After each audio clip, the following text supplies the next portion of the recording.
હવે આગળ વાત કરીએ તો વિજાપુર મામલતદાર કચેરી નજીક આવેલ સરદાર પટેલ પ્રતિમા ખાતે સરદાર પટેલ સન્માન યાત્રાનું ભવ્ય સ્વાગત કરવામાં આવ્યું।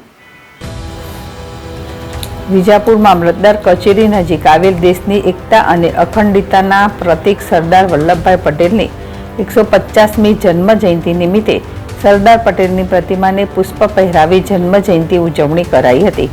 તેમજ બારડોલીથી સોમનાથ તરફ નીકળેલ સરદાર પટેલની પ્રતિમા સાથેની યાત્રા આશ્રમ ચોકડી અને સરદાર પટેલ સર્કલ ખાતે આવી પહોંચતા ઠેર ઠેર ભવ્ય સ્વાગત કરવામાં આવ્યું હતું। આ સરદાર પટેલની નીકળેલ યાત્રા તાલુકાના અનોડિયા આશ્રમ ચોકડી, આનંદપુરા ચોકડી, સરદાર પટેલ સર્કલ, ટીબી વિસ્તારમાં ફરી હતી, જ્યાં જય સરદાર સૌના સરદારના નારા લગાવી પાટીદાર સમાજના યુવકોએ ભવ્ય પુષ્પ વર્ષા કરી હતી।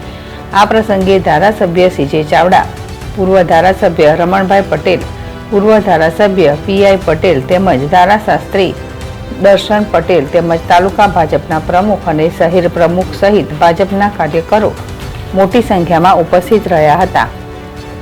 સૈયદજી બુખારી, ZSTV વિજાપુર।